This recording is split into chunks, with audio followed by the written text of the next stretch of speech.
వర్షపాతం కానీ తక్కువ ఉంది వాతావరణ శాఖ కానీ చెప్తే కంటిన్యూన్సీ ప్లాన్ కూడా మనం క్రియేట్ చేసుకుంటాం. దురదృష్టం ఈ రాష్ట్రంలో ఉన్న ఈ ప్రభుత్వం దాని గురించి ఎక్కడా కూడా ఏ కోసాన్ని కూడా ఆలోచన చేయలే.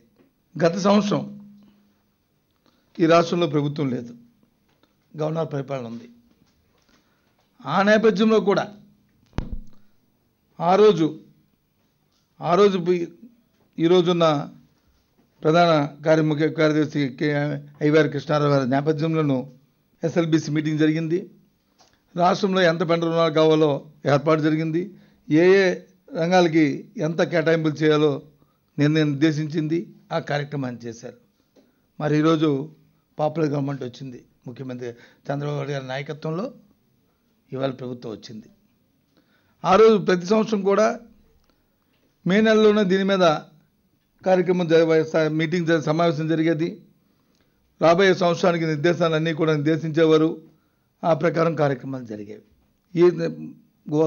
రాబోయే కాలంలో ఏ క్వార్టర్లో ఎప్పుడు సమావేశం జరగాలనేది కూడా ఆ సమావేశం నిర్దేశిస్తారు. ఆ ప్రకారం మే 15వ తారీఖు నాడు జరగాలి ఈ ఎస్ఎల్బిసి మీటింగ్. అప్పుడు ఇవాళ జూన్ 15 వచ్చేసింది, 16వ తారీఖు, సుమారు 4 రోజులైంది. రైతులకు అగమ్య గోచరంగా ఉన్నారు. బ్యాంకులు వచ్చి ఏమిటి వాళ్ళ తాలూకా నిర్దేశం లేదు. ఏ రంగానికి ఎంత ఇవ్వాలి, క్రాప్ లోన్స్ ఎంత ఇవ్వాలి, నాన్ అగ్రికల్చర్కి ఎంత ఇవ్వాలి, నాన్ ఫార్మ్ సెక్టార్కి ఎంత ఇవ్వాలి, ఈ అదర్ ప్రయారిటీస్ ఏమున్నాయి సెక్టార్కి ఎంత ఇవ్వాలి అనేది వారికి ఈ రోజు కూడా నిర్దేశించలేదు.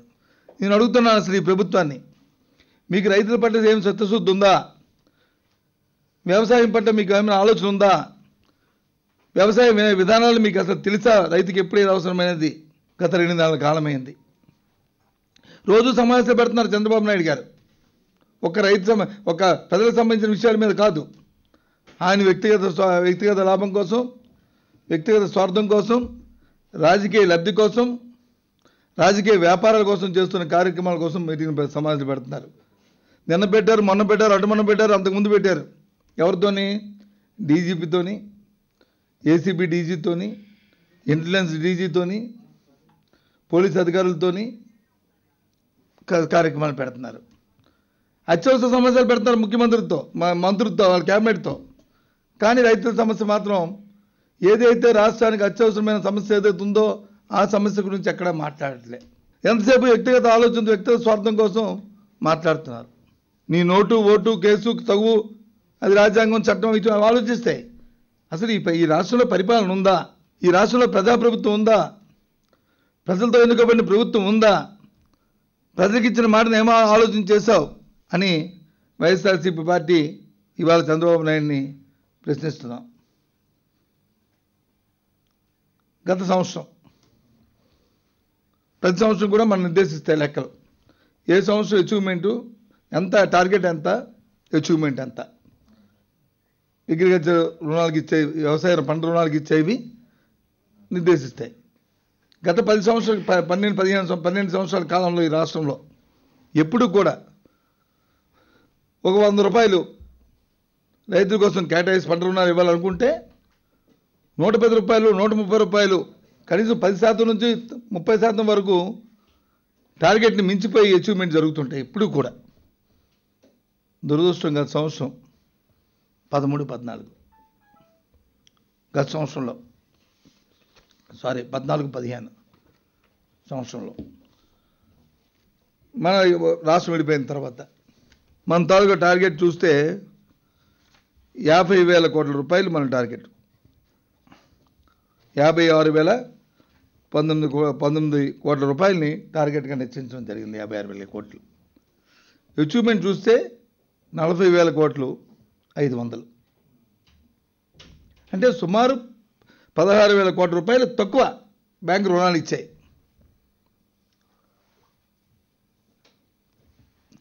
దీనికి ఏమంటాం అంటే రైతులకు వచ్చి డబ్బు అవసరం లేదా? రైతులకు వచ్చి మదుపులు అవసరం లేదా? రైతులకు వచ్చి పంట రుణాలు అవసరం లేదా? చరిత్రలో ఎప్పుడు జరిగిన విషయం ఇది ఈ సంవత్సరం జరిగింది. అంటే దేనికి కారణం? నీ తాలూకా మానిటరింగ్ లేకపోవడం, నీ ప్రభుత్వం మీద దాని మీద దృష్టి పెట్టకపోవడం, ఇది ప్రాధాన్యత అంశంగా దీన్ని తీసుకోకపోవడం, వ్యవసాయాన్ని ప్రాధాన్యత అంశంగా తీసుకోకపోవడం వల్ల ఇవాళ ఈ నష్టం జరిగింది. ఎన్నికలో మీరు ఎన్నికలైన తర్వాత ముఖ్యమంత్రి అయిన తర్వాత మాట అన్నారు, రైతాంగానికి మళ్ళీ గుర్తు చేస్తున్నాను, గత ప్రభుత్వాలు రైతులందరినీ అప్పుల్లో ముంచేశాయి, బ్యాంకులలో అప్పులు ఇప్పించేశాయి అని చెప్పి ఓ మాట మీరు అన్నారు. దాన్ని మళ్ళీ పునరావృతం చేస్తున్నారు. మీరు బ్యాంకుల్లో రైతులకు అప్పులు ఇచ్చింది వచ్చి అప్పుల పాలు చేయడానికి కాదు, వాళ్ళు పంట పండించుకోవడానికి, వాళ్ళకి ఆసరాగా రావడానికి, దళారులు వడ్డీ వ్యాపారుల చేతిలో వాళ్ళు వచ్చి ఇబ్బంది పడకుండా ఉండడానికి బ్యాంకులు జాతీయం చేసి బ్యాంకుల ద్వారా పేద రైతులకు వచ్చి రుణాలు ఇప్పించాయి. ఆలోచించండి, ఎక్కడికి వెళ్తుంది ఈ ప్రభుత్వం? ఏం ఆలోచన చేస్తుంది ఈ ప్రభుత్వం? రైతు గురించి, రైతు కూలీ గురించి, పేదవాడి గురించి ఏ కార్యక్రమాలు చేస్తుంది గత 3 నెలలుగా ఈ ప్రభుత్వం? ఏ విధంగా అయినా సరే అక్కడ వచ్చి ఎన్నికల్లో గెలుపొందాలి. అది అవినీతి అయినా నీతి అయినా దానికి సంబంధం లేకుండా అవినీతి కార్యక్రమాలతో చేయాలనేది నీ పార్టీ నిర్ణయం.